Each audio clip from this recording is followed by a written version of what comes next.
All right, good evening, ladies and gentlemen. Welcome back to Bowl TV. My name is Matt Canizaro, and you have tuned in for an exciting night. The first event of the 2021 PWBA Tour season coming to a close here in just a few minutes. The Stepladder Finals of the Bowlers Journal Classic right around the corner. Holy cow. We're joined now by Bowlers Journal editor Jean-Marc Manzione and PWBA Tour champion, longtime Team USA member Stephanie Johnson. Welcome to our pregame show. We're going to talk all about what we just saw over the last 2 days and some of the storylines going into tonight's Stepladder.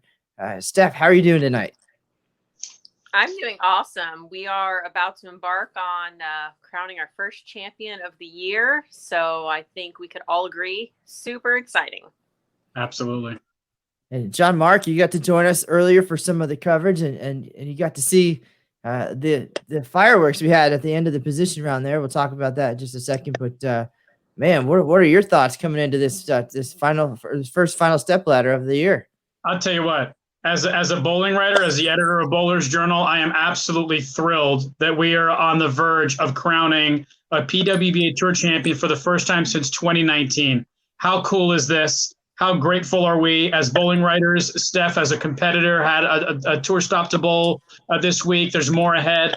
I couldn't be more excited for these ladies and for my profession as a bowling writer. It's going to be great to have some competition to write about.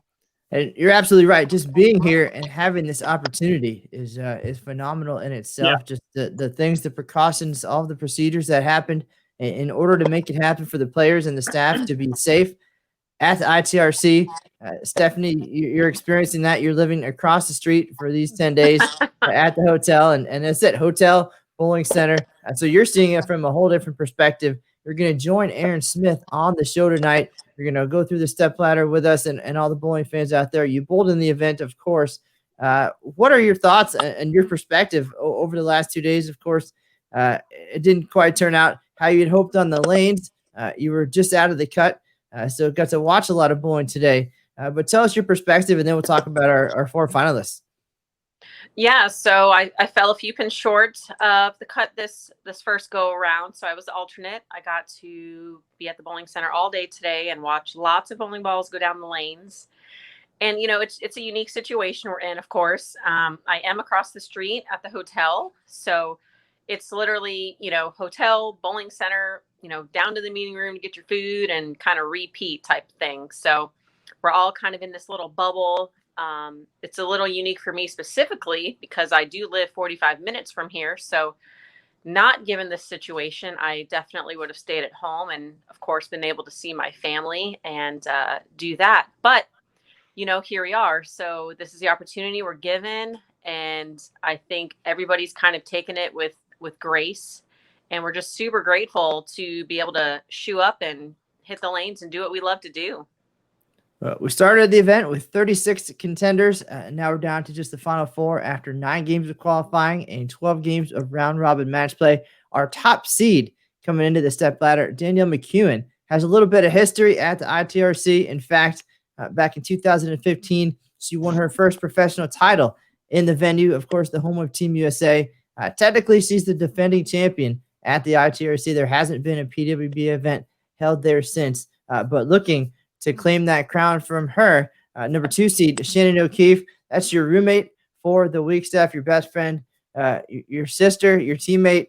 And so, again, storylines, she's our 2-time defending player of the year in the PWBA, and she was the last player to hoist a PWBA Tour trophy before, of course, COVID-19 had other plans for the 2020 season. Our number 3 seed, Erin McCarthy. She's a nurse on the front lines here, working COVID all through 2020, being a hero. And now she's looking to be a little bit of a hero on the lanes tonight and claim her PWBA Tour title. And then the number 4 seed, the Dramatics. I'll let you guys recap that. But to Missy Parkin, 2 big games to finish match play to jump into the stepladder. She is the 4 seed. She'll take on McCarthy in the opening match. Missy hasn't won since 2011, the USBC Queen. So it's been a long time, a lot of close calls. A lot happening for her out in California, where the bowling world is a little different. Steph, thoughts on the stepladder and our 4 finalists? Goodness, there was a little bit of drama today. You know, a couple girls were just, it seemed like vying for that 4 seed. and people jumping back and forth. Missy's game before that match play, she was actually bowling Shannon, and she needed to double to beat Shannon. And, those 30 pins made all the difference. Anything can certainly happen when it comes to match play and bonus pins. We all know that. And I think it's going to be a high scoring stepladder coming up here. There's going to be lots of strikes thrown. And I really, really think it's just going to come down to, who's going to kick those 10 pins out the most. John Mark, I can see the wheels turning a little bit, just trying to think through it in advance. If this person wins, here's how it's going to go. And here's the interview and the questions. And, again, from your perspective, it's a win-win. No matter what, you and Bowlers Journal and all the readers are going to win tonight. There's going to be a great story. Any thoughts on some of those storylines that we discussed and what we've talked about throughout the week? That's very well put. And before we went to air, Stephanie made a great point, which is, could the story be any better than a nurse being on the first show amid COVID-19, given all the protocols and procedures that have been put in place to safeguard players and staff this week? It's as poetic as one can conceive of. So that's a great story. I really like Missy's story, because she hasn't won since 2011, but Missy, we all know, she just got out of college when the prior incarnation of the tour met its demise and waited the entirety of the tour's hiatus to have that chance finally to come out and pursue her dreams as a pro competitor. And here she is on the first show of this season with a shot at that title. I think that will be a wonderful story. I think it would be a very emotional moment for Missy as well. And then lastly, it feels, guys, as if we're picking up right where we left off. And Danielle Mcewen and Shannon O'Keefe have pretty much been neck and neck in the Player of the Year race for the last 2 seasons. So there might have been a year off here, but not much has changed in that regard. It seems like they're poised to be neck and neck yet again here in 2021 for that Player of the Year crown. Going to be fascinating to see which one gets the leg up in that race, one winning over the other, if that's what the title match turns out to be. Well, we've got a great season ahead of us. 20 events on the PWBA Tour schedule this year, added prize money. We haven't seen a schedule or money like this in 2 decades. 2001, we were youngsters, all of us back then. We have about 10 minutes till we get back to the action. But Stephanie, again, having bowled this week, a 39-foot oil pattern, challenging as always. That's the goal. Shot makers, spare shooters, that's what it's all about. Tell us about the environment inside the ITRC and the scoring environment and just being back on the lanes. I know so much emotion from the players just in the anticipation, but then first practice, official practice starts, bowling for score happens. So many feelings rushing back. Tell us about some of that and going through those first 9 games. Yeah, I think you can rewind all the way back to just some of the Zoom calls we had with all the players of that.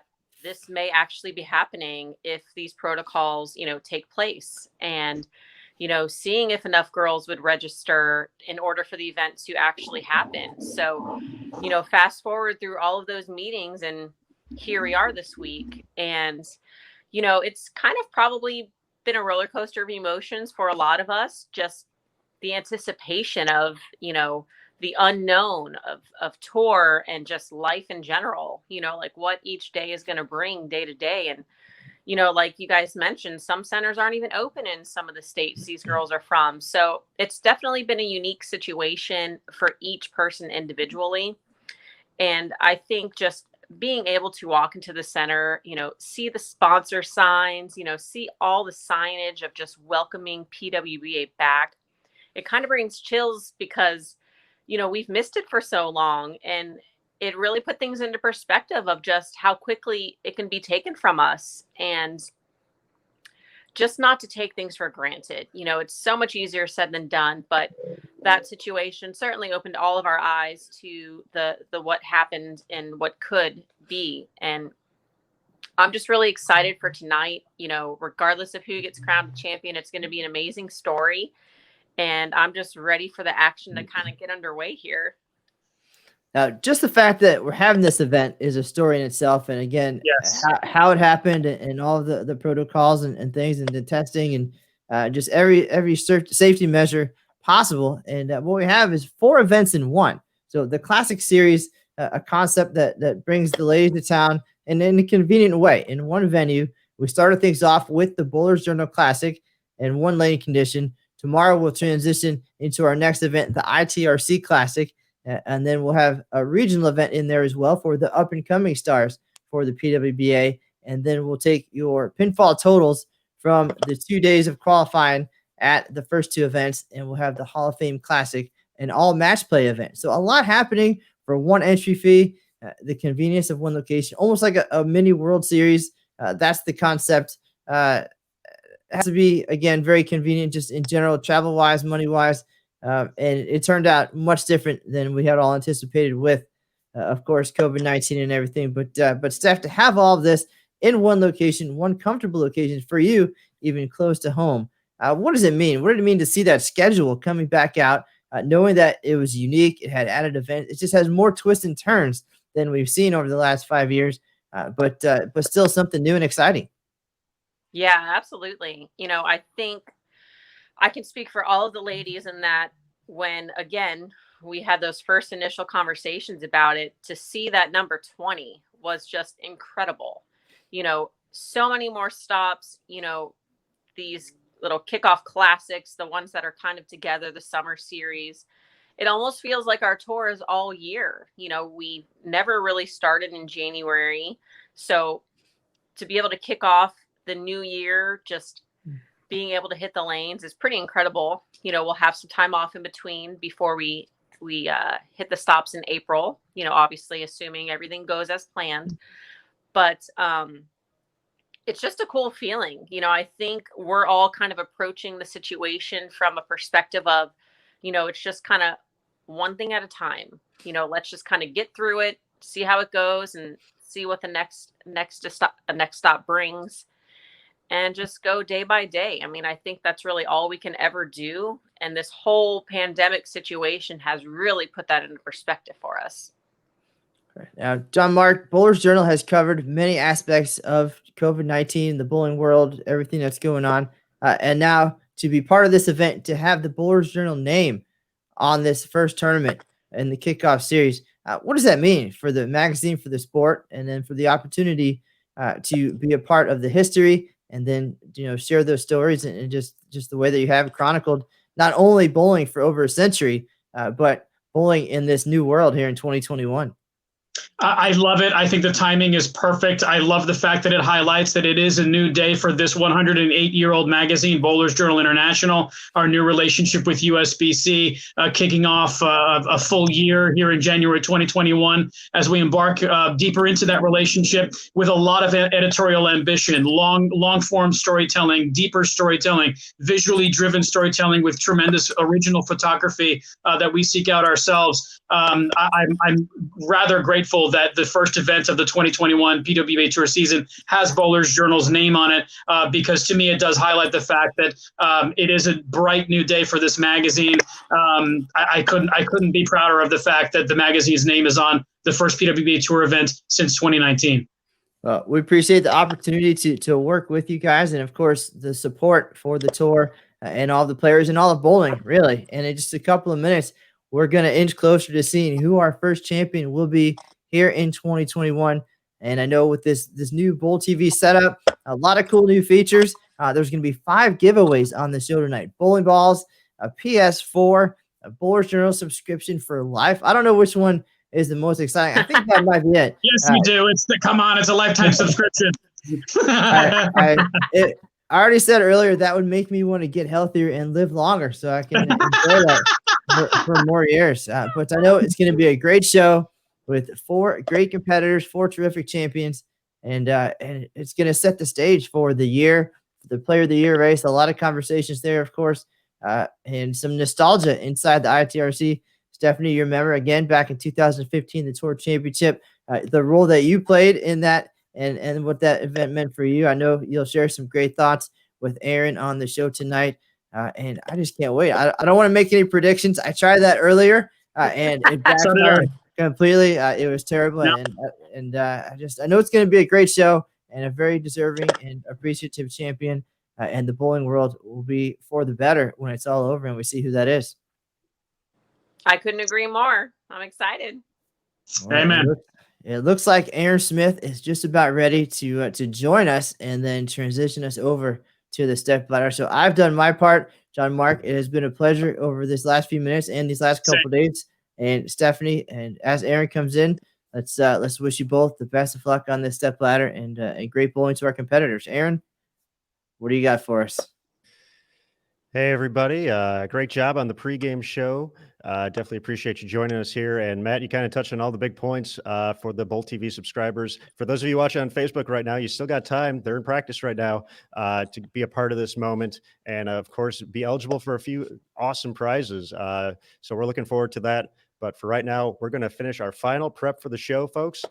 So for our Facebook group, we're going to be signing off. Our Bowl TV group, hang tight. We're going to have the Stepladder finals of the Bowlers Journal Classic next here on Bowl TV. If you want to watch practice as well, head over to 9 and 10. We got it live right now. You can see them tossing some bowling balls down the lane. But the estimated start time was 9:10 p.m. Eastern. So we got about 7 minutes or so. So Steph and I will be back for that. But folks, for right now, we're going to sign off. Facebook folks, head over to Bowl TV, get a subscription. It's cool. We promise. But right now, folks, Bowlers Journal Classic Stepladder just a couple minutes away here on Bowl TV. So John Mark, Matt, we'll see you soon. Steph, I'll see you in just a couple minutes. All right. Sounds good. All right, folks, here we go.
Oh my goodness. And there it is.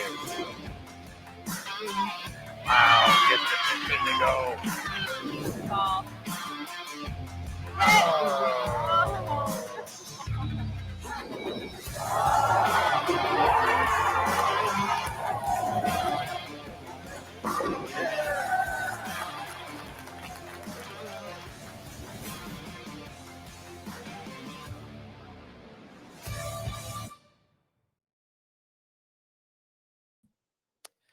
Hello again, everybody, and welcome back to bowltv.com for the Bowlers Journal Classic Stepladder Finals from the International Training and Research Center in Arlington, Texas. My name is Aaron Smith. We are going to be behind lanes 9 and 10, and I'm going to be joined by Stephanie Johnson in just a moment. But as we wrap up the final few minutes of practice here, let's go out to the featured pair, take a look as they get prepared for bowling here today.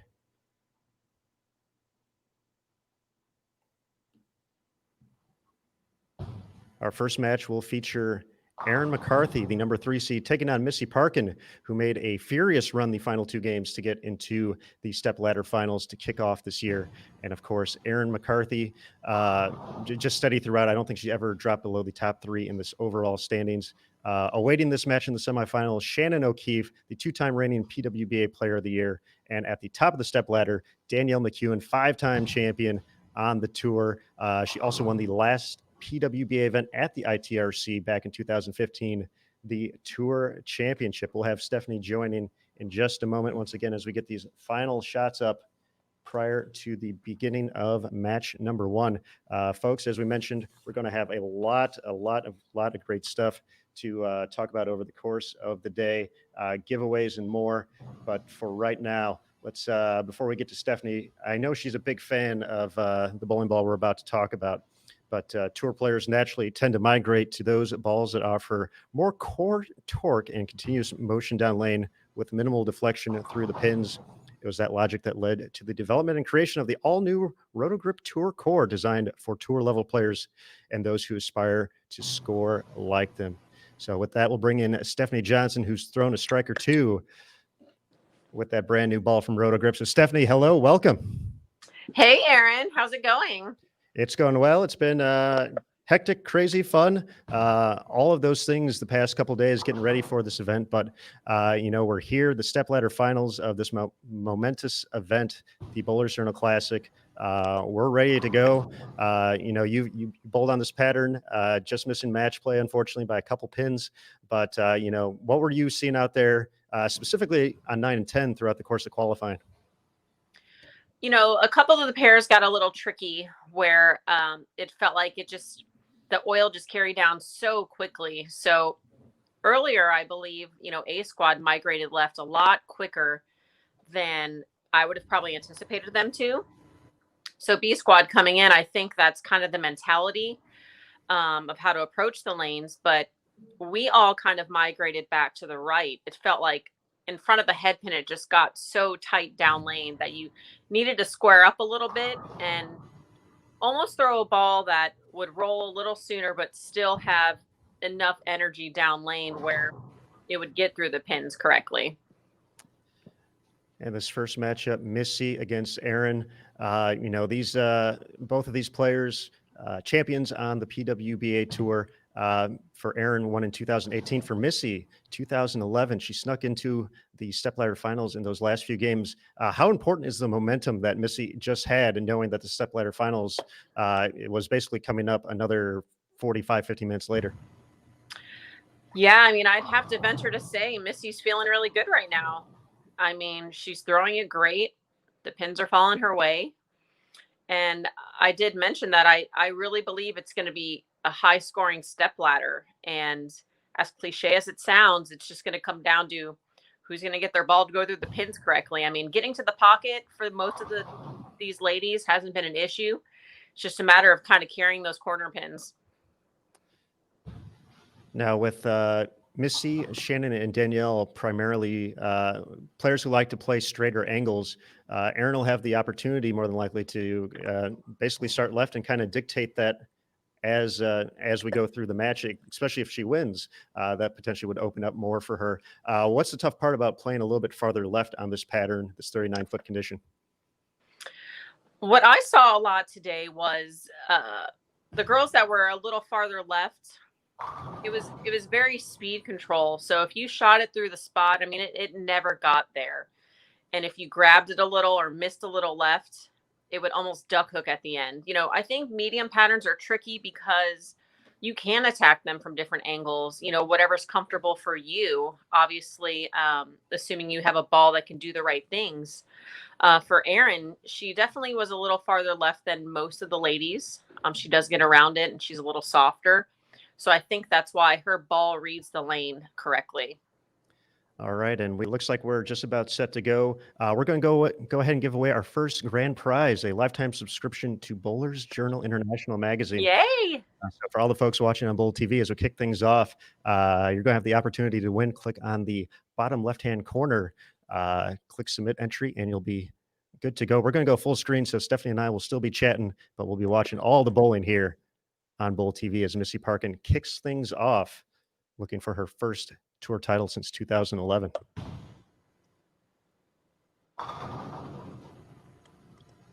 Looks like she was happy just to have the 10 pin there. We've seen quite a few 710s pop up throughout the course of the week here at the ITRC, Steph.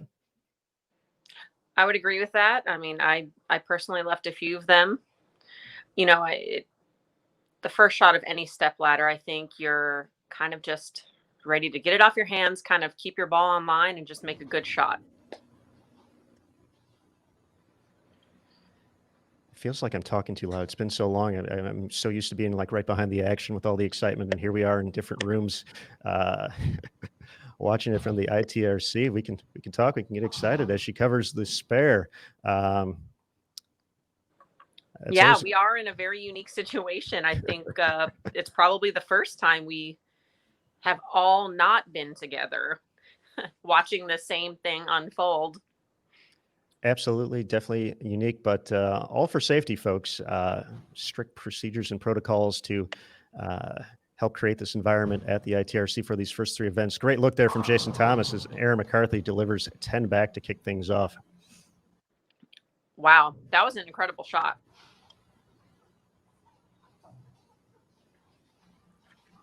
And kind of like you mentioned, Erin, you can tell that she's a little farther left than Missy. I would say she's a little softer than Missy as well. And congratulations to Kayla Meadows winning the lifetime subscription of Bowlers Journal International Magazine. Bowlers Journal Classic representing sponsor. There we go. It's a nice double dare. Yeah. From Erin out of the gates. You can't ask for too much better shots than that to start your match.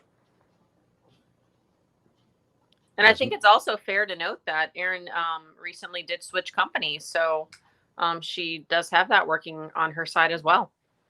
Absolutely. Switching to Motive just a couple of months ago prior to the start of 2021 as Missy gets ready for frame number 2. Just remember, folks, that everything we do at Rotogrip is done to put you in a position to dominate. We make equipment that makes you your best, because that's not your name up there next to your score. It's your reputation. Steph definitely knows about that. Visit rotogrip.com to view their complete line of high-performance bowling balls. That's right. What you said, Erin. And we are going to have a Rotogrip bowling ball giveaway here soon as well. So we're going to be rolling things out left and right, folks. So definitely don't go too far here as we enjoy this stepladder final here from the ITRC at the Bowlers Journal Classic. Already giving away a lifetime subscription.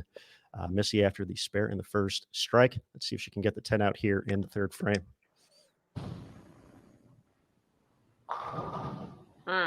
Another good shot. You know, it's a little challenging to see from this angle. Obviously, we're not super up close and personal, but her ball just maybe getting behind the head pin just a smidge.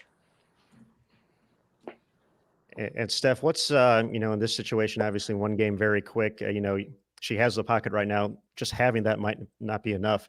What's the quick change here, you think, for Missy moving forward on lane 9? You know, I don't know that Missy's quick to change bowling balls as opposed to maybe changing an alignment just a little bit, maybe, scooching her feet just a little bit to the right so the ball picks up maybe a little sooner. But we'll definitely see if she does make any sort of adjustment, since she did go light on lane 10.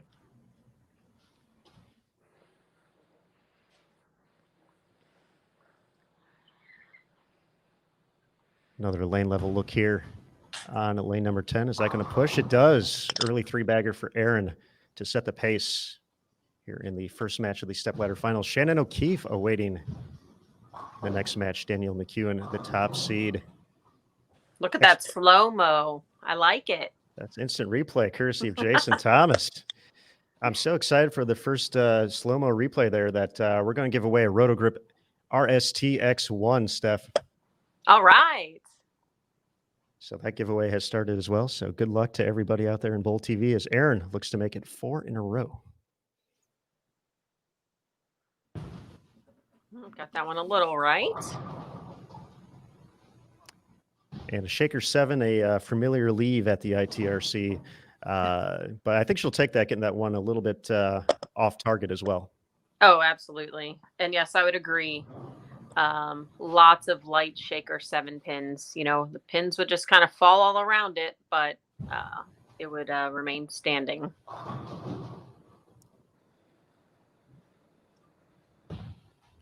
McCarthy looking. Oh, go ahead. I think too, obviously Erin missed the target to the right. You're just hoping and praying it's not 210, because we did see a lot of that this week. And that was something the ball reps talked about quite a bit, with really not having a defined track here at the ITRC, that those misses tend to end up paying the penalty just a little bit more. For sure. It was mostly about controlling the pocket. Missy falling off that one a little bit, but does get the 7-pin out there. Yeah. She likes lane 10, has delivered strikes on both shots, but we'll see if tricky lane 9 for her. I do know there were some approach issues this week. A lot more fouls than I was expecting, but I would say the approaches were a little slicker than normal. Taking her first re-rack of the game here. That Rotogrip RSTX1 going to Jeffrey Chin. So Jeffrey, congratulations. Our marketing team will reach out to you for that high performance bowling ball from Rotogrip.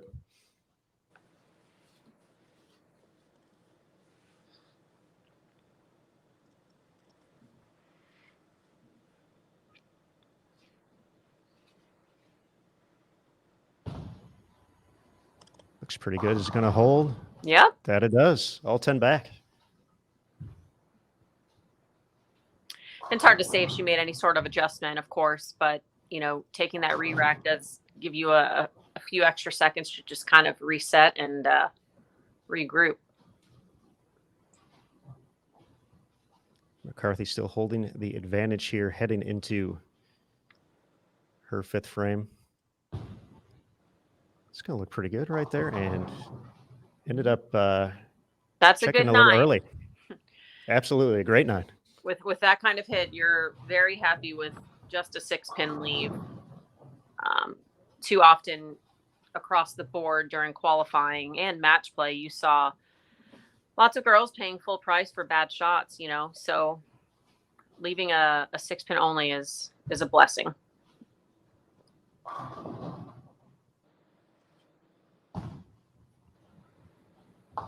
No problem on the spare. And folks, the PWBA would like to thank its accessory partners for their continued support. These accessory partners include 3G, BowlerX.com, Dexter, Eileen's Bowling Buddy, Genesis Bowling, Master Industries, Robbie's, Turbo Bowling Accessories, Ultimate Bowling Products, and Vice Grips.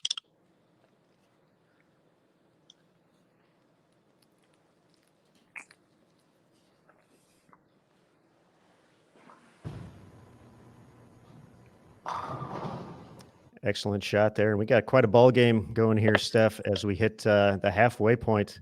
Right. They both look very comfortable. I would agree. Outside of the 6-pin from Erin up in the 5th frame, everything's been in the pocket, been pretty close. We saw Missy stick last time on lane number 10, but was able to get the 7-pin out on the light pocket hit.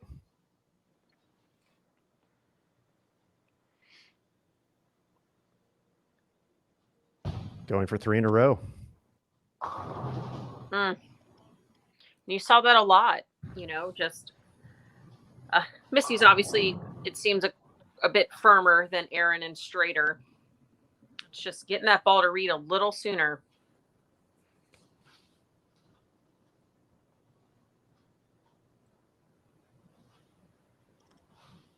With the spare here will be a 9-pin advantage to McCarthy, with an opportunity to add on to it with the strike already up in frame number 6.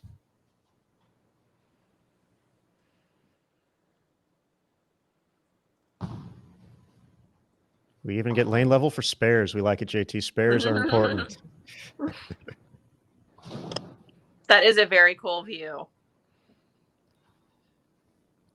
Big thanks to JT, all the great folks who are working inside the ITRC as well this week, from PWBA, USBC, BPAA, and of course the ITRC staff, Nick and Lou. Big shout out to them for everything they've done this week. We got Tennille, we got Rob, we got Caitlin, JT, Mike, I hope I'm not forgetting everybody, but a big thank you to all of them for helping make this event take place. As we head into frame 7, Missy Parkin struck last time on this lane after leaving back-to-back 10 pins.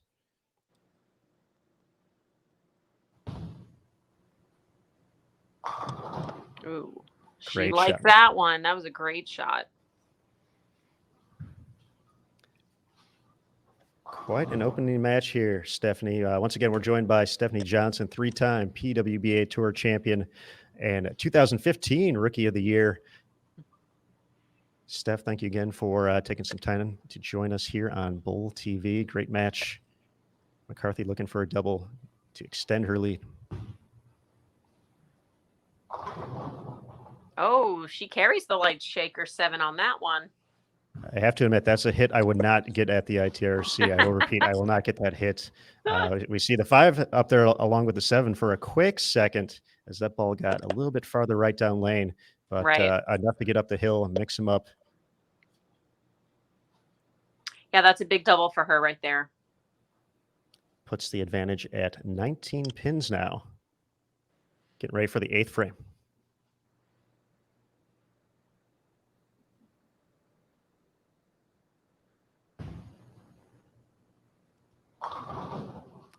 Flat 10, unable to dig it out. That one looked like it got a little bit right too. May have just burned a little bit too much before making its move to the pocket. Certainly possible. I mean, definitely a spare that she's probably okay with.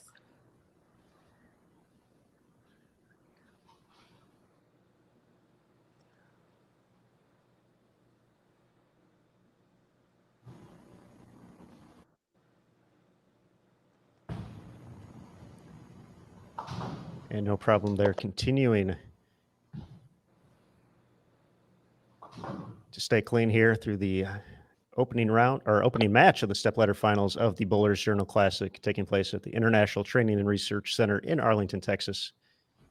An opportunity for Missy to take advantage here. This has been a back and forth type match. Missy with a double has the opportunity to take the lead and eventually shut out in the 10th.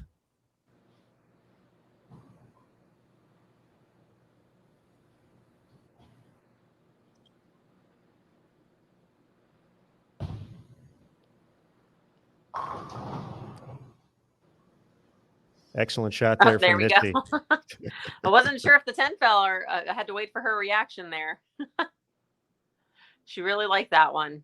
You know, Missy is certainly one of the more animated players out here. You always know when she's bowling well. She's got her little spin and her little fist pump. That's like her trademark. There it was with a kick to go with it as well, something you've seen on the lanes here on the PWBA Tour and as her teammate on Team USA for a long time as well. Big opportunity here in the 9th. She cannot be shut out if she delivers the strike.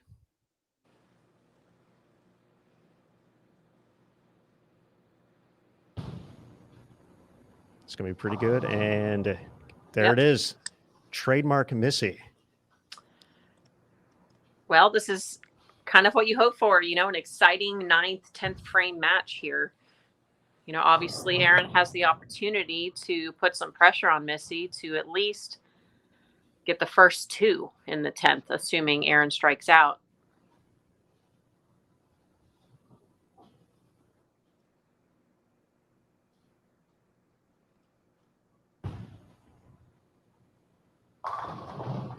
Excellent That's about delivery. as good as it gets right there. 100%, Steph.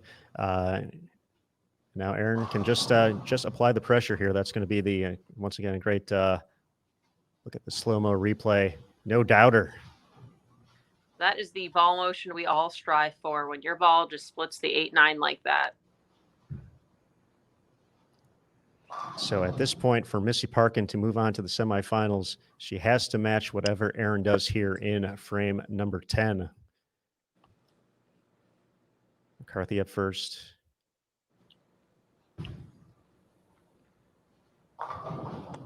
And the 7-pin now after the 10-pin last frame. Yeah, that's that shaker we were talking about. Well, Steph, as we kind of look ahead on the scoreboard here, a couple possibilities. We mentioned if Missy matches Erin here, she's going to advance to take on Shannon O'Keefe. Right. 8 spare strike. We would have potentially a tie if Erin is able to convert the spare and strike on her fill ball. And no problem right there. You know, we've seen some interesting matches. You know, it's literally never over till it's over.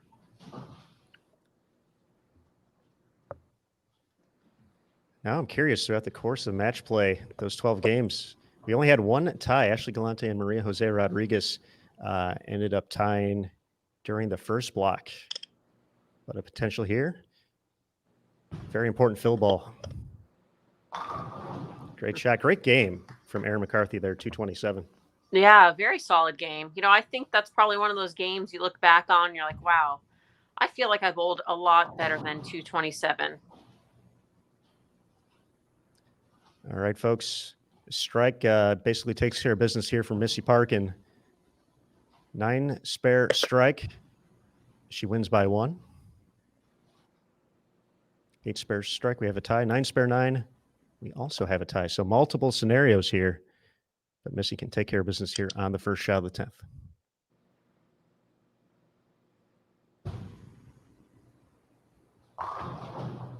And folks, There we go. We got a winner.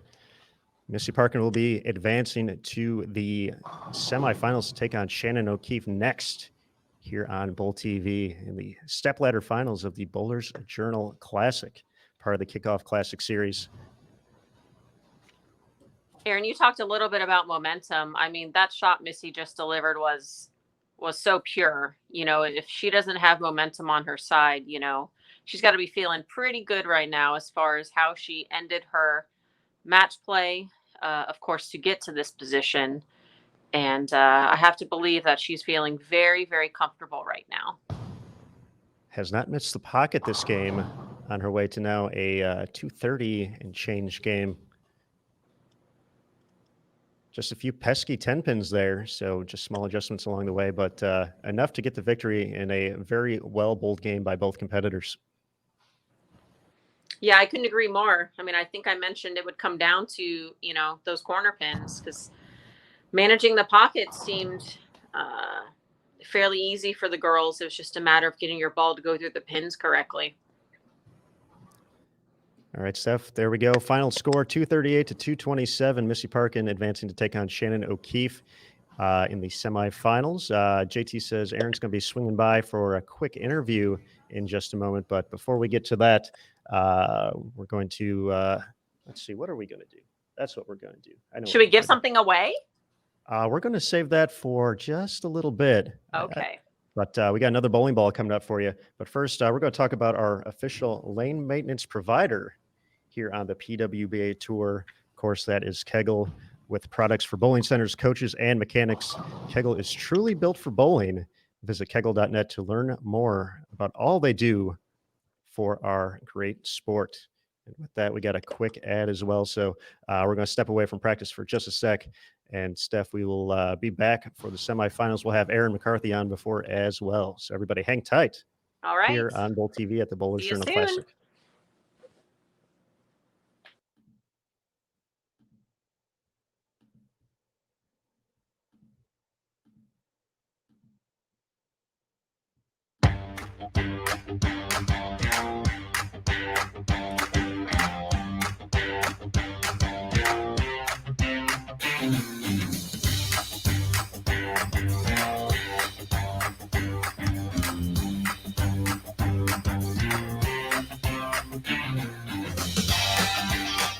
How do I play this pattern?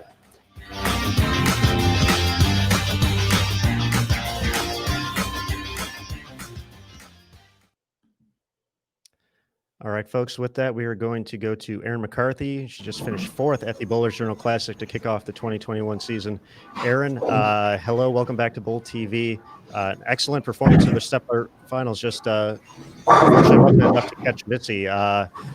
Just talk a little bit about what was going on out there for you and just how you felt about your overall performance this week. Yeah, I mean, my overall performance, I'm pretty satisfied with how it ended up. Obviously, I'd want to get the win in that stepladder match, but I only had one shot where I was pad off my hand. So the fact that I threw 10 or 9 out of 10 shots the way I wanted to, I can't ask for much more than that. So I'm happy with how it ended. We're going to bring Stephanie Johnson back to the broadcast as well. So we got Steph there. Steph, what do you got for Erin here? Yeah, congratulations, Erin. I mean, I knew it was going to be a tight match. It was just a matter of who was going to get those corners out. I felt like that's kind of how it was all week, and I feel like you bowled such a better game than 227. I think we can all agree that happens all the time, but I'm really proud of you, and it's just the beginning. Thank you. I appreciate it. Erin, before we let you go, just talk a little bit about the momentum you're going to take from this into the ITRC Classic starting tomorrow. Yeah, I mean, I'm just going to try to keep it going. Again, I'm going to try to take it one game at a time. That's kind of all you can do, especially with it being such a long, grueling week. We have breaks in between, but 9 games a day, plus match play, that's a lot, and it can take a toll on you. So just taking it one step at a time. All right, Erin, once again, a fantastic performance so far here at the Bowlers Journal Classic, 4th place to kick off the year. Before we kick off, or before we let you go, got a great crowd here on Bowl TV. What do you have to say for them? Just looking forward to the rest of the event. Yeah, I mean, we appreciate you guys watching all week, and we encourage you to continue watching. The women are back. We haven't been back in almost 500 days, so we just appreciate this continued support from you guys. All right, thanks, Erin. Great bowling, and we'll see you soon at the ITRC Classic. Thank you. Bye, guys. Bye. Bye, Erin. All right, Erin McCarthy, 4th place finish. Once again, as we both mentioned, just a great game there, Steph. But 238 from Missy, definitely an impressive number. Just a few 10 pins for her. And now she's going to be facing someone pretty well. Shannon O'Keefe up next in the semifinals, 5-time titleist in 2019. Just a crazy season, and she's back here in the stepladder finals. From talking to Shannon this week, what was kind of working for her throughout the course of these blocks? Obviously, I know Shannon very well. She's my best friend out here, and she's one of the hardest working people I know. I mean, I think anybody that knows her would most certainly agree with that statement. And for her, I mean, her keys, what she's told me is just to keep her focus on, her footing. She had a couple issues with that. But other than that, her execution's been pretty awesome. So I have no doubt this is going to be another great match, probably even higher scoring if I had to guess. But nevertheless, it's going to be a fun one to watch. Now, in 2019, Shannon put together a pretty incredible record in championship round appearances, and we know the old adage that's it's basically a toss-up in a one-game match. And when you kind of look at the records of folks over the course of time, Walter Ray Williams Jr. basically 500 in those moments. Shannon went 11-2 in the championship round appearances last year on the way to those 5 wins, which is something you just don't see. Why was she just so dominant in these positions in 2019? I think Shannon just has this mentality of she really just focuses on her. She's not a very big scoreboard watcher, and she really doesn't like to watch her opponents all that much.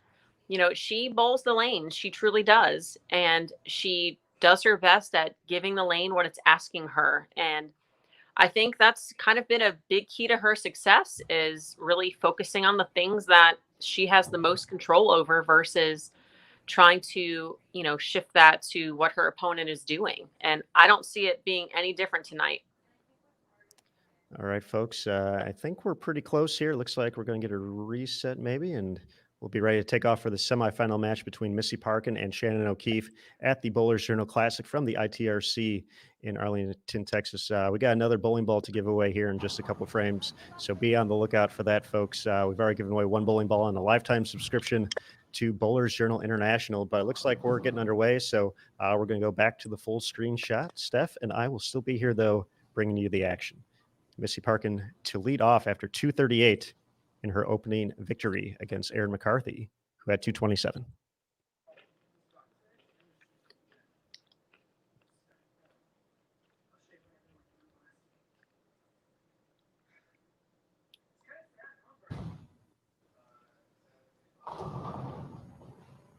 Comes in a little light, leaves the 10-pin. Stephanie, I know in these situations, Missy has the opportunity to kind of stay loose on a practice pair.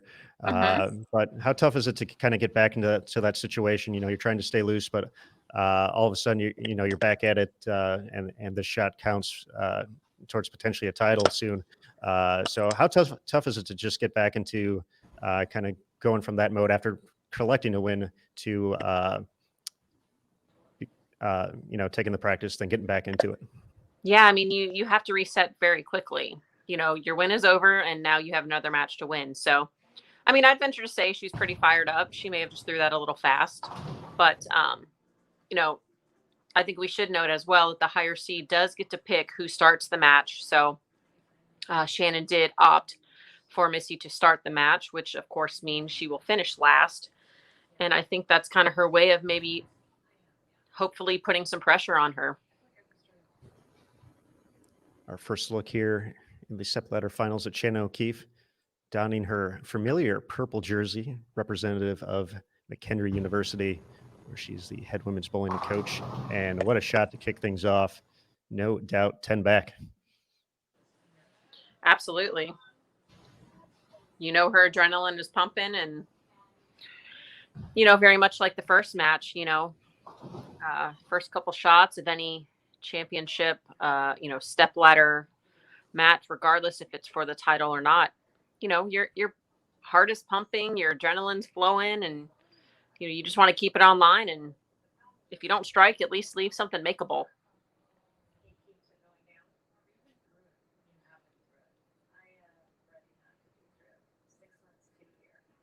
Get to see the pre-shot routine here, getting ready. Frame number 2, semifinal match.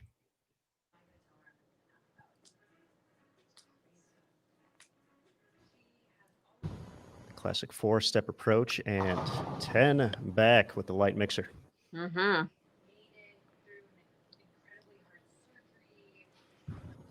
To our fans here on Bowl TV, the new Brunswick Knockout featuring the proven Melee Core and Savvy Hook 3.0 solid cover stock is available now. Be sure to check out brunswickbowling.com for more information. That will be the next giveaway, a Brunswick Knockout coming up soon in the next few frames.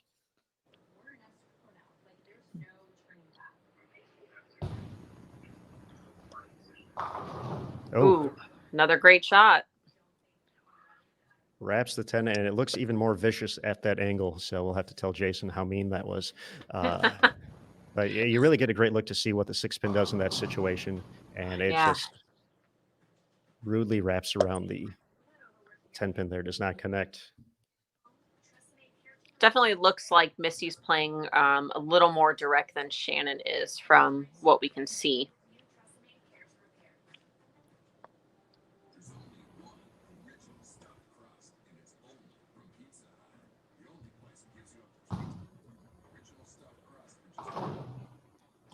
But stays clean so far. Nothing but strikes and 10 pins for Missy Parkin. Mm-hmm. Through a game and change, folks. We're going to start up our next giveaway, the Brunswick Knockout. This will be available to win. All you have to do is click on the Submit Entry button in the bottom left-hand corner when it appears. And you'll have That's about as to simple win. as it gets. It's pretty awesome. Although they tell me I can't click on it, so that's I suppose that's part of the situation. But good luck to everyone who's watching on Bowl TV right now as we get ready. Frame 3, Missy Parkin. It's been all over the pocket today. There's that light hit that we kind of mentioned earlier. First miscue here in the semifinal match, 2-4-10.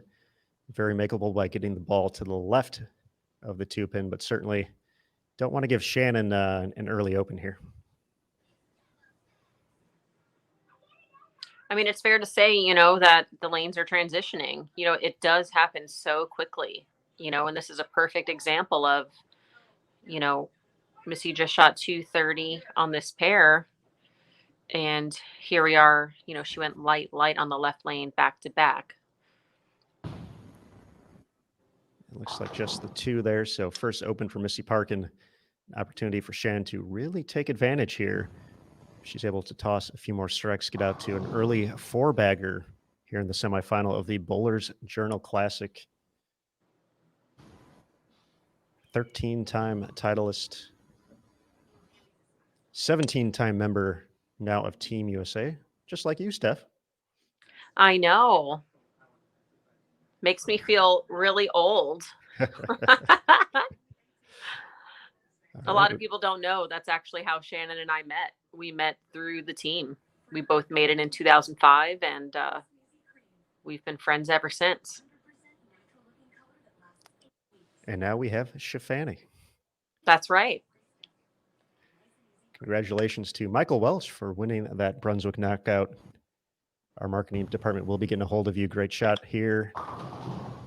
And just gets that little hit on the 10 there. Little knock love it out. tap there. Mm-hmm. 3 in a row.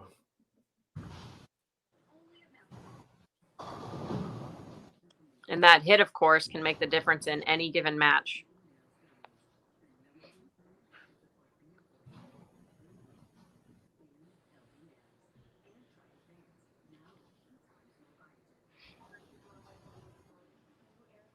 See a big breath taken by Shannon there before stepping up on the approach.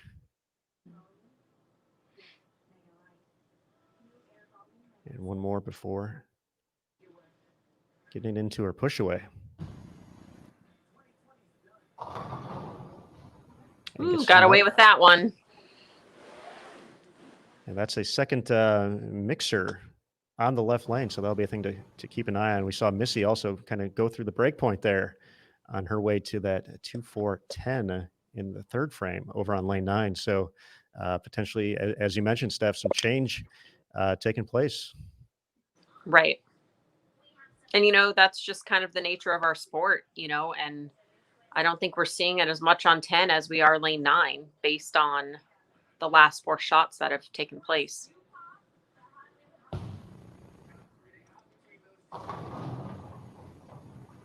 Missy for the light mixer. Nice bounce back after the open in the third.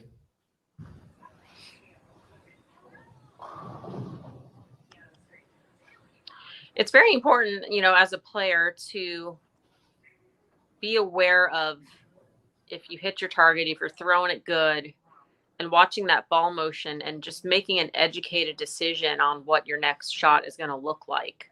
Because that one shot can be the difference between winning and losing. I think that's a great point, especially, for the folks tuning in, being able to recognize those moments when, you made a good shot and the ball did not do what you expected it to do. That is telling you something, whether it's a change with the equipment or move on the lane, that you got to make an adjustment, and gets the 10-pin out there. Great shot, big double to potentially slow down Shannon here, or let her know she's not ready to just move away just yet. The PWBA would like to thank its apparel partners for their continued support. These apparel partners include Bowlify, Coolwick, EFX, High Five Gear, I Am Bowling by Logo and Fusion, Chameleon Sportswear, Rift Apparel, and Vice Sportswear.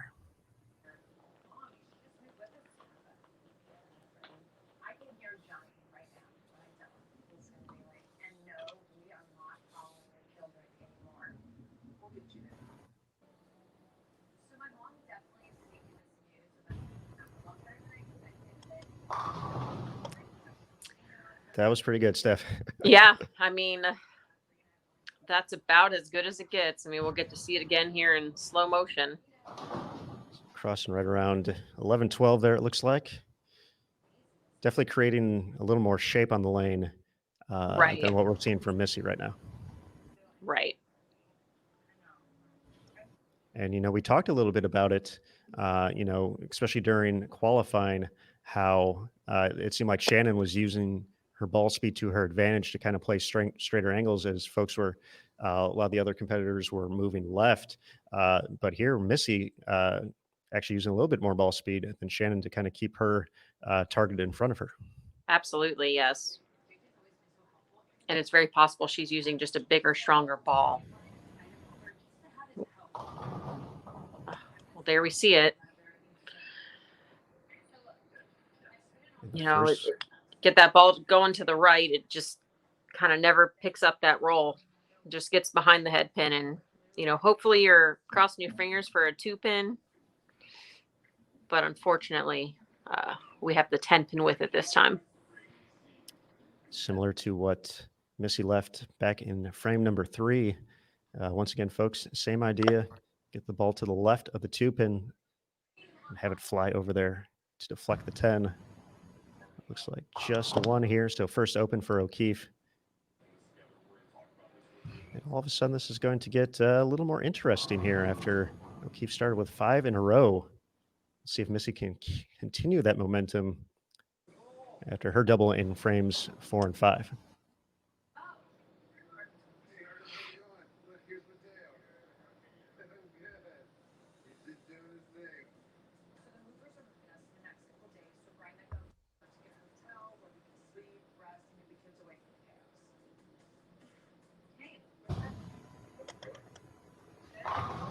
There it is, 3 in a row.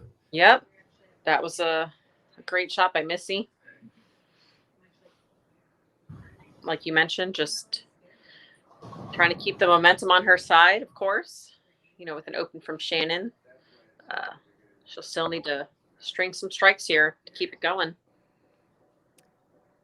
Yes, the ball's still definitely in Shannon's court at the moment, but Missy, if she can make it 4 in a row, will be continuing to creep closer and closer. Has the opportunity to get it basically within 11 pins here with one more.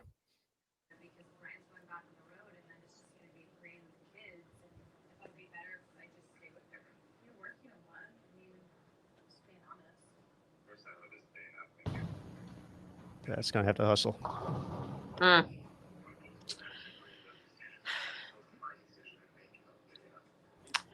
Yeah, I'd venture to say, again, based on these shots that we've seen on the left lane, there's definitely some push right there in front of that head pin. Even the couple times they did strike on that lane, they've been light shakers. Probably not the exact ball motion they're striving for, but getting a couple of those lucky hits. Fortunately now Missy did not have the 10-pin with this one. With the spare, she'll have 123 in the 6th and find herself down 23. With just 3 frames left to go, we'll see how Shannon bounces back. She's been strong on lane 10 throughout the course of the semifinal match here at the Bowlers Journal Classic. But, it's one of those things where a split certainly can sneak into your head. But I'm sure for Shannon, it's a very just quick, okay, that frame's over. We're moving on to the next one. We're going to continue to do what we've done well. Yeah, I would agree. She's very much in the moment.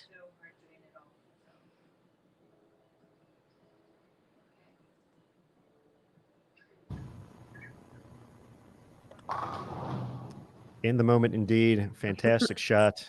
Great shot. Well put, Steph. Well put.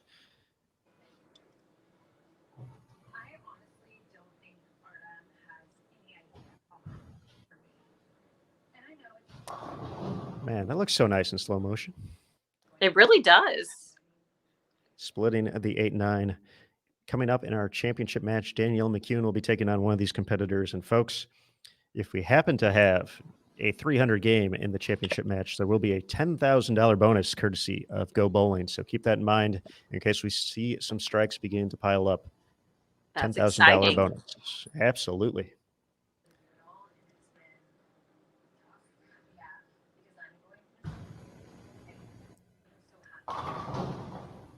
And that shot was definitely not going to get right again. No, that was certainly high flush. It's very hard to tell if she made a subtle move just to square up to it a little bit, or maybe got a little softer. But nevertheless, it was certainly not going to go light. Missy may be in dire straits here. Her max score at the moment now 233. Shannon max at 266. I feel Missy kind of needs these last 5 to have a chance.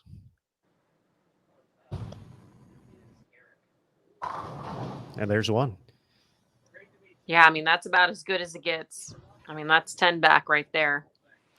And that's kind of been her MO this week, as far as kind of once you've gotten to the end of a round, going back to qualifying, a late 4 or 5 bagger to get to a spot to where, she was within the cut.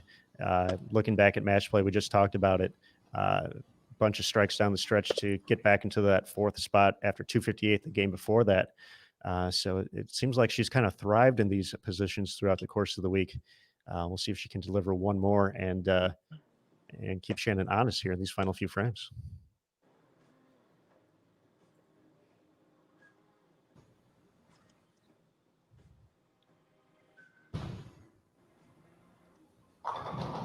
Oh, look at that messenger. How about that messenger kick? We haven't seen too many of those this week. That was powerful. I saw a lot of messengers this week, but not many of them kicking out the pin. With authority there from Missy Parkin in the 9th frame. But once again, Shannon can step up here in the 9th and the 10th. Seal the deal. Even 2 spares here with good count would be enough to just sneak by. But knowing Shannon, she'd rather have the more definitive way of moving on with a couple of strikes here.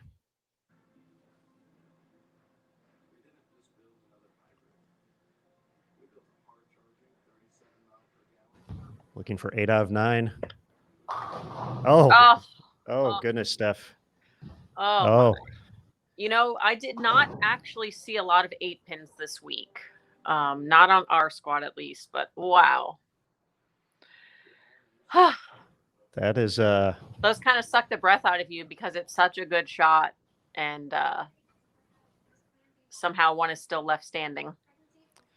The good news for Shannon with the spare here, still in control of her own destiny to move on to the finals to take on Danielle Mcewen, the top seed. So here are our scenarios. Once again, Missy can get to 233. For Shannon, she can go 9 spare strike. That would be 234. 8 spare strike would be 233. So Missy would have to strike out, strike, and 9 in her next 2 shots. So a few ways to get there. Once again, always looking for the easiest pat, though. 2 strikes seals the deal here in the 10th frame to return to the title match. And if she's able to do this, Steph, just thinking about kind of where we've been the past 2 years on tour, Shannon and Danielle has kind of been the premier matchup, and we're potentially a shot or 2 away from having to happen again. Absolutely.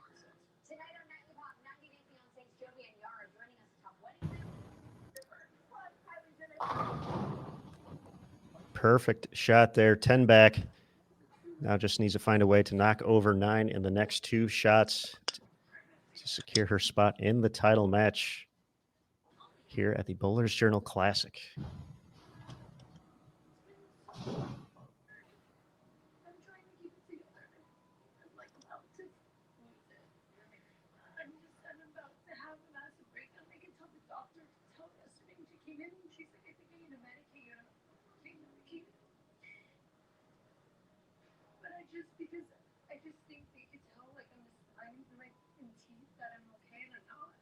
Nine pins for the win. There's 10. There's the double. There's the victory. Shannon O'Keefe moving on to the championship match. What a start to the season here, folks.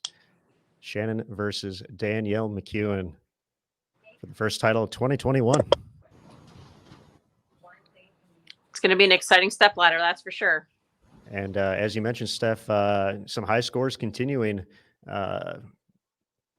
Shannon's going to be in the 240s here. We saw Missy win with 238 last time. She's going to be potentially in the 230s again. But what a run here down the stretch from Missy Parkin to put herself in position to take home a third place finish here at the Bowlers Journal Classic as 245, the final score for Shannon O'Keefe. Yeah, nothing to hang your head over at all. I mean, all you can do is put yourself in a position to win. And, sometimes the pins don't fall our way. We've both been on, both sides of that equation, so to speak. And it's definitely going to be a great match between Shannon and Danielle. Again, I think they'll both be in similar parts of the lane, kind of circling it just a little bit. Just a matter of who's going to carry the most strikes.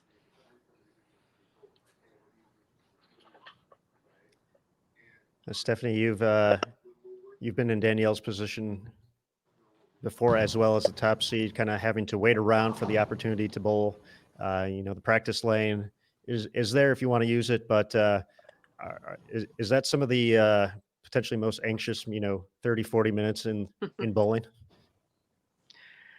Yeah, and it goes by so quickly. It's like you think you're ready, and then you're not, and then, oh wait, it's time. So, I don't know if there's an advantage or a disadvantage. You just have to, again, listen to what the lane's giving you and make the best shots that you can. Final score here, 245 to 212. Shannon O'Keefe advancing over Missy Parkin. We will be moving on to the title match here shortly. I'm Aaron Smith alongside Stephanie Johnson on the call here at the 2021 PWBA Bowlers Journal Classic. Before we get into that, Danielle's going to get the opportunity for a few practice shots, but as we head into our championship match, and okay, they're turned on for you. She's like, wait a minute. We'd like to let our Bowl TV audience know that Storm Bowling is the leading manufacturer of high-performance bowling equipment. Be sure to visit your local VIP Pro Shop to pick up your new Storm bowling ball and bowl up a storm. So as Danielle gets going for here, we're going to step away for a quick second once again to have an ad from our gold level partner, Storm. So Stephanie will be right back here for the final match of the Bowlers Journal Classic on Bowl TV.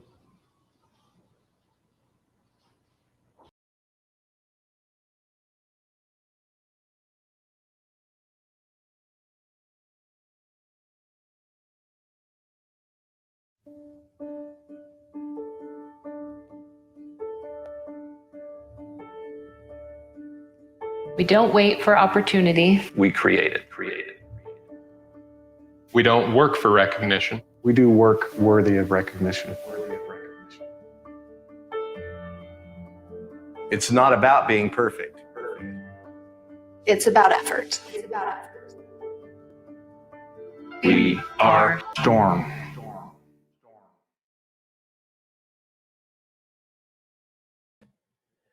All right, everybody, as we get prepared for the title match here at the 2021 Bowlers Journal Classic, we're going to go ahead and bring practice back, but we're also going to chat with our third place finisher, Missy Parkin. Missy, great to see you. Hello. Hi. Excellent performance out there. Essentially one shot early in game 3. Shannon got out to a strong start. Kind of talk to us about what you were seeing there on the left lane. So going into that match, I actually decided to move a little left. I moved 1-1 left, and I don't really think I needed to. I did that because the girls got some extra practice on the pair. And so the first 3 frames, I kind of got caught in that trap. And once I moved back, my ball reaction was better, and I started making better shots. All right, Missy, we're going to go ahead and bring in Stephanie Johnson as well. So there's Steph returning to the show. Steph, I'll throw it to you to chat with. Yeah, amazing run, Missy. I was mentioning in the commentary, like, Obviously, the goal is always to win, but certainly nothing to hang your head over. I mean, you made an amazing rally at the end there just to put yourself in that position. So kudos to you for that. Thank you. Thank you. Yeah, I'm definitely happy with third place. Regarding with 2 games left in the tournament, I was not real close to the top 4. So I'm definitely happy with my overall finish today. For sure.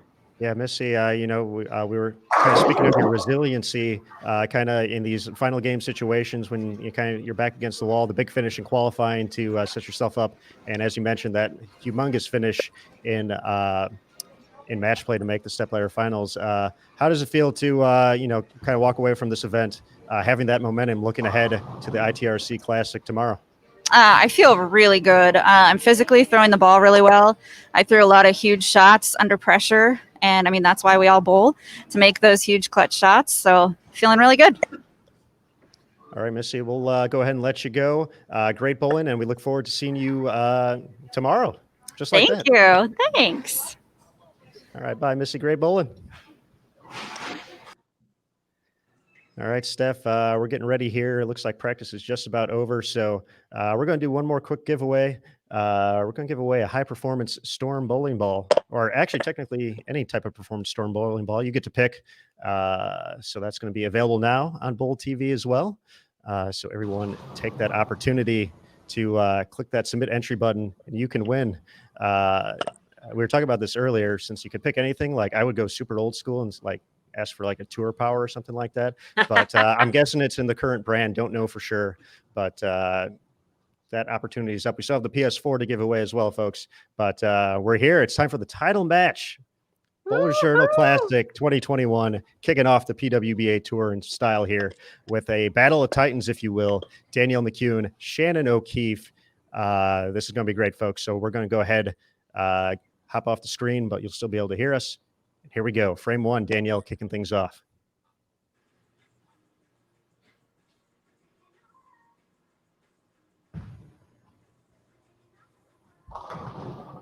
The light mixer, and she looked a couple boards left of where Shannon was at, Steph. Yeah, it does appear so. Maybe she's just trying to get out of that area. She might have seen or been told kind of what's going on with lane 9 and just decided to get away from it altogether.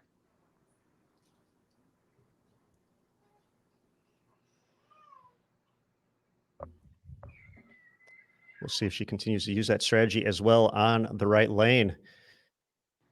But Shannon O'Keefe,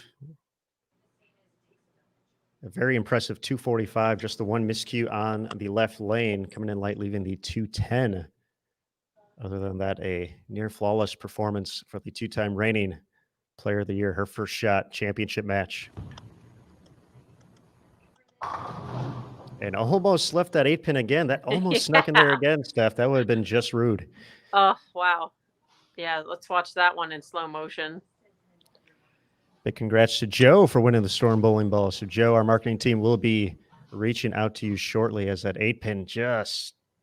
Last one to fall. You can't do that 2 times in a row. Don't you know who that is? That's Shannon O'Keefe.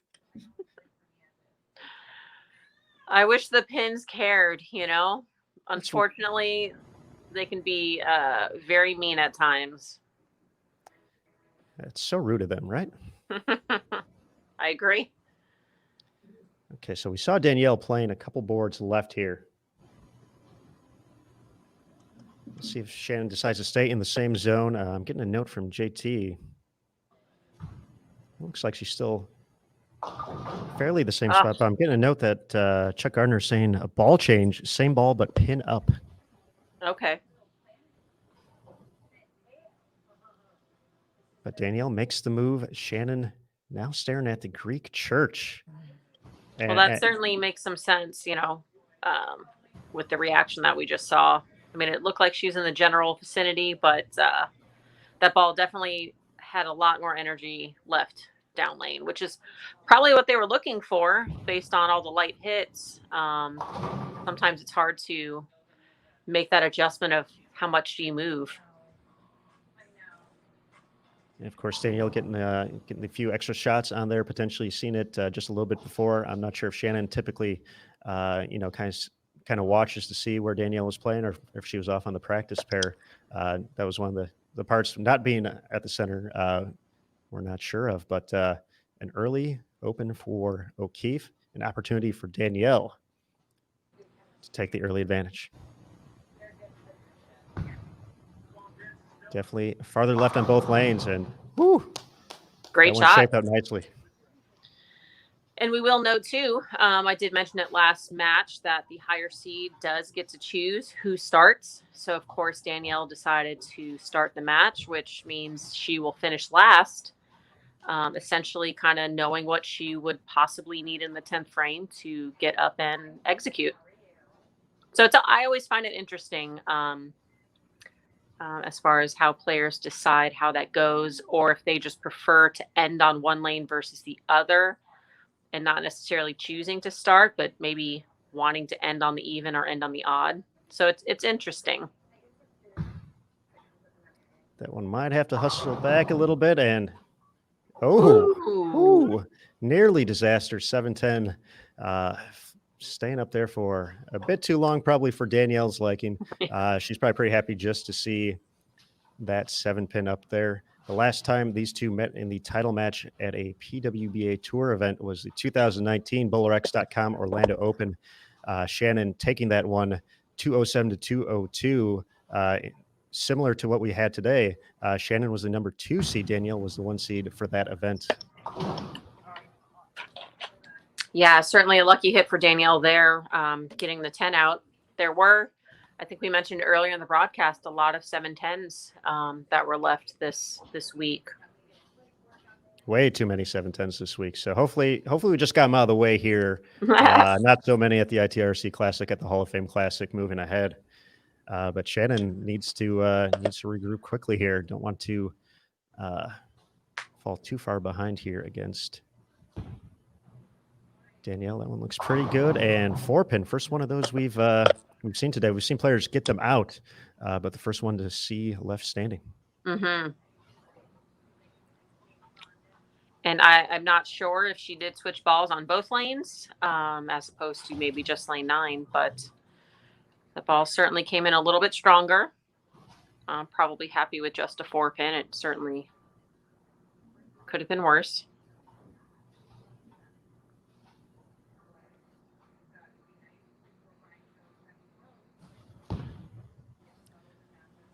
No problem on the single pin spare. And folks, Brunswick has been a proven industry leader for over 100 years. For more information, check out brunswickbowling.com.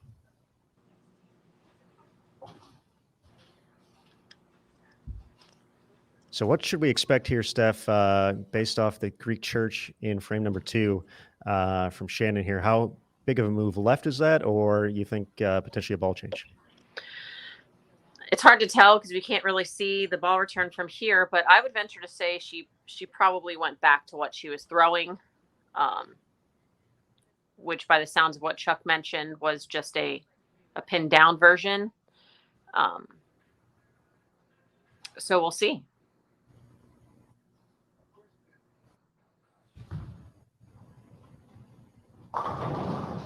Definitely a smoother reaction there, but not enough to kick out the 10. Just the 1 strike through 4 frames for Shannon here in the championship match of the Bowlers Journal Classic. Yeah, and we saw that a lot this week where this pattern, again, we mentioned it's 39 feet, so it can be tricky in the sense that you can attack it from different angles. But I feel like it was more controlling your ball motion from front to back versus left to right. Because I felt like the more ladies opened up their angles, there was just a lot of over-under. If they got it right quick, sometimes it never saw it. If they missed in, it would hook too much. So it was just about managing more so from front to back, in my opinion. Sure, Shannon right now talking with Chuck and Eric, her ball reps out there discussing the next moves. Got a 4-pin on lane number 10, and then a flat 10 after the Greek church on lane 9. So something will have to change for O'Keefe. Here's McEwan. Another great shot. And, we talked about it earlier, Erin, just how quickly things can change. I mean, Shannon just shot 240 on this pair. Mm-hmm. And, here we are, strike, open, spare. So the game happens so fast. And within the blink of an eye, you're already in the 9th frame, and you're hopefully just trying to make the best shots and best decisions you can. And it can be challenging too when your opponent is essentially striking. So you have to make those decisions quickly and confidently and just commit to them. Does Danielle look like it looks like she did not like that one and kind of stands up on it. 3-6. And I was going to say if Danielle delivered the strike there, made it 4 out of 5. I feel for Shannon, that's the time to make the big change. I don't know what it would be, but I just feel that when you find yourself in that position, these 1-game matches go so fast that essentially it becomes roll the dice time, and I'm either going to make a big move and be the right one, or potentially, it's just not my time. And I will say again that, Danielle did have the opportunity to choose if she went first or second. She very well could have chose to bowl first, knowing she would end on the even lane, which she has not missed on. So, it kind of depends on what you're seeing on the lanes and, giving yourself essentially the best position to close out a match.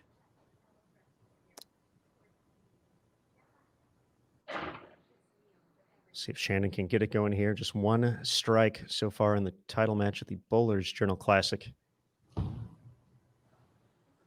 Looked like she moved in maybe just a hair, and he's going to take the hit. Get that 4-9 out of there. Yeah, I mean, her last shot was high flush, just leaving the 4 pin, so gets lucky with this hit. So it looks like there needs to be another move on lane 10 for her coming up when she returns to that lane in the 7th. Folks, we're going to start the giveaway for the PS4 right now. We know you've been waiting for that. We've given away 3 bowling balls and a lifetime subscription to Bowlers Journal International. But it's PS4 time, folks, so you're going to be able to win in just a moment here on bowltv.com. PS4, let's go. Let's go, PS4. Good luck, everybody. Yeah, click that button. Is that all they have to do? That's all they have to do. Submit entry. Pretty. I have a chance to win. That looked a board or 2 left from what we had seen from that last shot, and that was the best shot of the day so far, or of this title match for Shannon. Yes, I would agree. And for it to happen on the trouble lane, so to speak, that's kind of got to boost your confidence just a little bit. I mean, she went high both times. Her past 2 shots on lane 10, I would venture to say she's going to make a subtle move. And we'll see if Danielle can keep her striking going.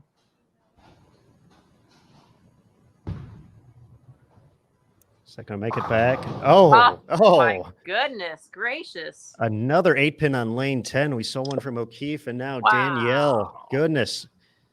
You mentioned that's been her good lane, but that was just so mean. Wow. Yeah. I mean, look at that ball motion. It just goes right past it. It really is incredible to watch in slow motion, because your ball is doing all the right things, and it's just one of the most truest taps in our sport. No problem on the single pin. Takes care of business. Folks, we're giving away a PS4. What an opening event. Hopefully you folks have enjoyed it.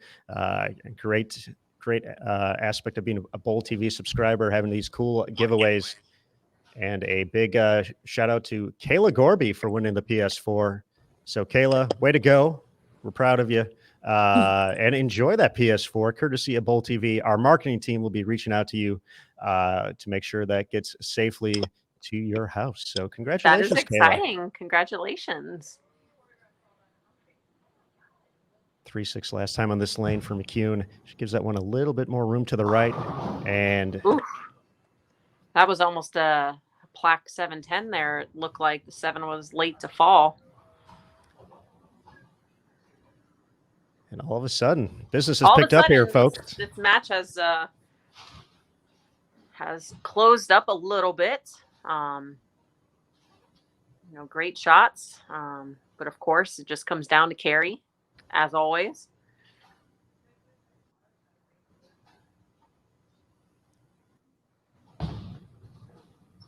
No problem there. Clean through 7 frames, but an opportunity now. We've seen the 4-pin. We saw the trip 4-9. We're going to guess we see a move to the left a little bit here to create a little more angle through the front. Yeah, I would agree with that. I don't feel like she threw her last 2 shots terribly. So I feel like a little move here is kind of what she's probably going to do. And I see in the Bowl TV chat, Kayla said the first contest she won here was a signed jersey by Stephanie Johnson. How about that? Oh, well, that is fun. Oh, what a shot. That was a move. That was right over third arrow, so she kept creeping left. Yeah, I mean, the girls are, just searching for some oil, 3 in a row, and all of a sudden, when we kind of look at max scores here, this is technically max scores wise. Shannon has the higher total effort here. Right. She can continue to strike. This is we saw the strong start from Danielle, 3 out of the first 4. Shannon kind of fighting that ball reaction in frames 2, 3, and 4. Catches the nice hit with the trip 4-9 and has just absolutely pured the last 2. Yeah, this will be a huge shot right here. She likes it. Oh, trip of the 9 out. 9. Goodness gracious. This this is what we expected, folks. 2 great competitors coming down the stretch here. Shannon O'Keefe making the right moves, working through it to find the late 4-bagger. And all of a sudden, this is a type of title match. Much tighter match than originally had started, So a couple unfortunate breaks for Danielle, of course. That's left. That's got to push. Does not. You almost sense a little bit of, we're not there in the venue, but you feel that, the energy, the momentum, whatever you want to call it, right now is all kind of hovering right around wherever Shannon's at. Yeah, I would agree. And I feel like, without knowing for certain, that shot from Danielle looked a little hesitant. Not sure, but happy with the 3-pin. I'm positive could have been a lot worse. So once again, taking a look at max scores now, with just 2 frames left to go in the title match of the Bowlers Journal Classic. Shannon O'Keefe still has a 243 out there. The max now for Danielle Mcewen at 226. By no means is it over, of course. 2 frames is a lot. Anything can happen. Certainly so. Back-to-back spares here for Shannon. That's all of a sudden in the 220s. Crazy game. 9th frame. Here's McEwan. It's going to push a little bit. Does. Yep. A little high flush like Shannon's, but I think she's happy she's off that lane.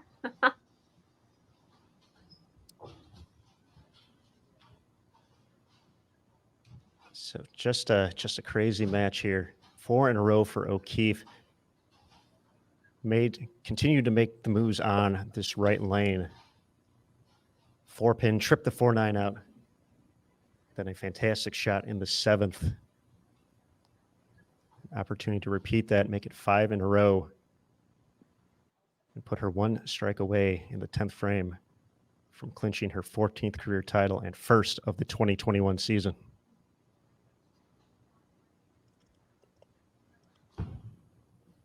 It's going to look pretty good. Does it push? Does. Oh, it And did. And you could hear her all the way up here upstairs at the International Bowling Campus.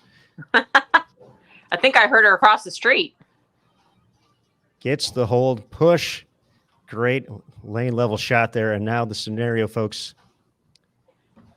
Strike. And she wins the Bowlers Journal Classic. Anything less?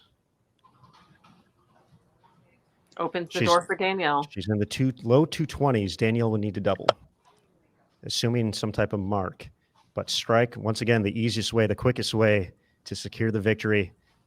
It's been nearly 500 days from Shannon's victory at the Tour Championship in September of 2019.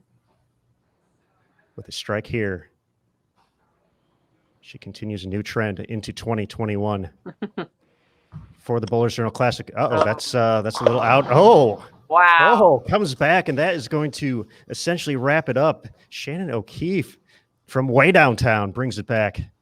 Wow. That was an incredible shot. I thought that one was a little too far right, but that thing kept trucking, read the mid lane, and just set up so nicely, Steph.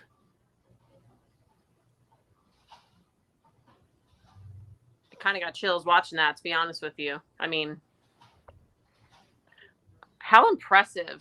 It's just absolutely incredible. I mean, I obviously, she's my roommate, and it's just so amazing to watch and be a part of it. And there's that winning moment. Shannon O'Keefe, Bowlers Journal Classic champion here in 2021. 14th career title, first of the season. Stephanie, where are you guys going to put this trophy at in the room? Wherever she wants to. Somewhere safe that we can't knock it over. Those trophies are incredible. I can't wait for everybody to see what they look like. Final shot here. Shannon O'Keefe once again besting Danielle McEwan in a title match here on the PWBA Tour, and will hold the early advantage once again here. And what a performance. Just going from that second, third, and fourth frame. We see the hug there. It just didn't look like that was going to be Shannon's match. Danielle off to a great start. Looked like she had made the right move, jumping left. And Shannon digging deep, just making those shots when she needed them. Just incredible. You know, I mean, it just goes to show, like we've already discussed, you know, it's just never really over until it's over. And just really being aware of what's going on the lanes, making your best educated decisions of your moves, of your ball choices. You know, I can't wait to talk to her about it later and see kind of what was the thought process behind all of it. And hopefully we'll get the opportunity here on Bowl TV as well. I'm sure JT will make sure we get the opportunity to chat with Shannon after her incredible victory. I know these moments are fun for you to watch, Steph, as her roommate and as her best friend. You know, what are you feeling right now in this moment?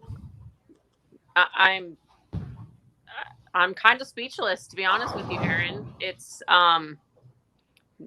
I want to say not a surprise. You know, she is one of the hardest working people I know, and for her to be matched up against Danielle, who arguably works just as hard, you know, it's incredible to watch them play and to call them both my teammates, you know, and one game, you just never really know. And that was a really exciting final match for sure. As much as we've seen Shannon do over the years, to leave you in that position, still leave you speechless after 14 titles, just talks to the type of champion she is. And we are going to go ahead and bring her into the show now, Steph. So let's be the first to congratulate Shannon O'Keefe, 2021 Bowlers Journal Classic champion. Yay. Stephanie, this means we get a snuggle later. Don't be telling everybody our secrets. Shannon, I already asked Stephanie where you're going to put the trophy in the room. So let's take a look at that right now. Oh, I don't know, Steffi, where are we going to put it? Somewhere where we can't break it. I might sleep with it tonight, but. Well, just an incredible title match after going 245 in the victory over Missy Parkin. Frames 2, 3, and 4. I think a lot of folks watching, you know, I wasn't sure if this was going to be a Shannon O'Keefe moment, and all of a sudden you decided to just go crazy, strike out from there to capture the victory. What were you seeing in those frames? What was the change? And what was it like throwing those shots in those moments? Well, I was throwing a pin down GB3 in the first match, and the fill shot of the first match, I went to a pin up GB3 and I moved a little left and it shaped the lane perfect. And so me and the ball reps, discussed like I should go to the pin up one. And when I Greek churched, I threw that good. And so I was like, maybe I made a mistake. And then I 4-pinned. I'm like, maybe I made a mistake. And so I heard them, kind of yelling at me, go with your gut. I'm like, I bowled 240. What am I doing? I'll go back to the pin down one. So I went back to the pin down one. And then I think I plaqued. I don't even know. And so I'm like, this isn't right. And I came back to them. I said, I'm just really indecisive. So I'm going to go with the one that's going to feel like it's going to come off the spot. So I went back to the pinup one and I said, I just have to just believe it and execute. And then there you go. Certainly. So we saw the momentum begin to start to kind of get your way there with the trip 4-9. Danielle had the rough break with the stuff 8 on that same lane, but we were able to kind of watch the progression. It looked like you were continually just kind of itching left on that on that right lane. Yes. But and like Steph said, it was almost, we saw you those first few frames, and it's got to be tough in those situations to just make a rapid fire decision. Yeah. Yeah, it was. But, I think a lot of times, I stick with the safe play, and then sometimes, try to feel like I have to manipulate it a little bit. And I'm like, you know what? Like, Danielle's bowled great. I feel like she's going to put up a big number. And my tendency this whole tournament has been like when my feet get a little quick, I kind of lose my footing and I fire it right. So why don't I put a ball in my hand that if I do happen to do that, I know it's going to come off of it. But I didn't do that in the title match. And so I just had to keep, moving like parallels left just to make sure that it wasn't going to go, too high. Very fortunate to trip that 4-9 because I made another move off of that on both lanes. And then the rest was really great. Shannon, we've talked about it a lot. You won the last tour stop back in September of 2019, the Tour Championship. 500 days, a pandemic, a bubble, if you will. And this historic event kicks off with your 14th career title and first of 2021. When you kind of think of all of it like that, just, I know every title is special, but what's this one mean to you? Well, there's a few things in play for me. I feel like I stepped up my practicing and my workouts even more. And so, to be able to feel that and see that payoff has just been awesome. So, so thankful to Heather Dorico with BowlFit because, man, she beats me up and she's made me a stronger player, which is good because I'm not getting any younger. And then the other thing is, I'm so grateful to my husband and Taylor Bailey at home because Taylor's been my little workout buddy and she's my practice partner. And I'm just so thankful for them. Taylor said, so anytime I win, Stephanie knows this, Buffalo Wild Wings is what we get for dinner. And we ordered it like a week ago at home. And Taylor's like, I can't wait for you to get home so we can order Buffalo Wild Wings after you win a title. And I was like, okay, Taylor, that sounds good. So we're going to need to order that. So I'm super excited. But I don't know if you guys noticed, but I changed into my TV outfit. My girls, my beautiful girls, finally get to compete this semester starting tomorrow. And I know they're watching. And I just want you girls to know how much I love you and that you guys inspire me to work hard and to show you that no matter what, no matter if there's a pandemic or you lost your postseason, that you just have to fight through it. And that if you stick to the process and you dig deep and you keep fighting, that anything is possible. So I'm counting on you girlies to bring home a title this weekend. No pressure. Yeah, no pressure, but you better do it. Shannon, just another incredible performance. Stephanie, anything from you before we let our champion enjoy her trophy and essentially bring it over to you? Well, can I cut in really quick? Because I didn't think, we need to thank the PWBA for giving us this opportunity, USBC and BPAA. We can't do this without them. And for them to create a safe environment for us to be able to compete and do it this way is truly incredible. My ball reps are amazing. They let me be a little crazy and let me just bounce things off of them. And then, when I come back down to ground zero, then, you know, we have a good conversation. So I'm so grateful for them. So thankful for Hammer and Vice and Bowler X and Genesis. And of course, the best roommate in the world, Stephanie, thank you so much for everything. I just love you. You're the best. So just thank you guys so much. I appreciate it. Well, thank you for making that fun to watch. Go enjoy. I will see you shortly. And You'll see me in like 10 minutes. I'll pull out your pillows and have them ready for you. And we'll gear up for tomorrow's next event. Yes. All right, Shannon, congratulations again. The 2021 Bowlers Journal Classic champion, Shannon O'Keefe, 14th career title. Congratulations. You'll be right back on the lanes tomorrow at the ITRC Classic, but enjoy it tonight, and we will see you soon. Thank you guys so much. All right, Steph. Goodness, that was we've had so many moments this week, and maybe it's we've been away for it so long, but there's been so many fantastic moments throughout the course of this tournament. You know, just the ability to walk back onto the lanes, the excitement coming down to the final game. The match play rounds were incredibly tight. Jillian Martin, the 16-year-old standout, shooting 299, being right in the mix throughout the course of the entire tournament to put herself in position to make the step ladder. Fell a little bit short. An amazing run by Missy Parkin, and a just memorable final. Shannon O'Keefe coming out of nowhere to finish with the last 7-8 strikes. What's the how are we going to top this the rest of the week? I really don't know. I mean, there's so many really cool storylines that can be told and probably will be told throughout the course of the week. You know, you said it. We're just kind of excited to have the opportunity to bowl. And of course, you know, thanks to everybody behind the scenes that makes that possible. You know, it's not something that is taken lightly, and that's easily put on. There's a lot of work that goes into it. So super grateful for the opportunity. And I know I speak for all the ladies that we're excited to get, you know, tournament number 2 underway tomorrow and see what that brings. All right, Steph, thank you so much for joining us here on Bowl TV. We got to give away a lot of great gifts to the subscribers.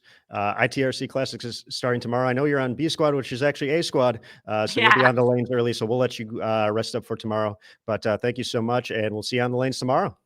All right, good night. Good night. All right, folks. Whew, what an amazing finish here. Shannon O'Keefe, our 2-time reigning player of the year after just an absolutely epic 2019, kicks off 2021 with a victory at the Bowlers Journal Classic against Danielle Mcewen, arguably the top 2 players in the world. You couldn't ask for much more. A great stepladder final. A big thank you to all the folks who made it happen inside the ITRC.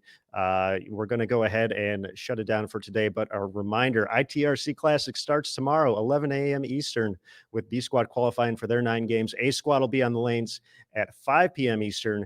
And once again, similar to what we had all week, free with a login on bowltv.com. Once again, the stepladder final will require a subscription, but you saw what that offered throughout the course of this stepladder final. So we certainly hope to see more and more of you subscribe. So big thanks to everyone for joining us here today. My name is Aaron Smith. For Matt Canzaro, Jason Thomas, Mike Flanagan, everybody, just thank you so much. We'll see you soon. And remember, folks, on Bowl TV, bowling lives here. Have a fantastic evening.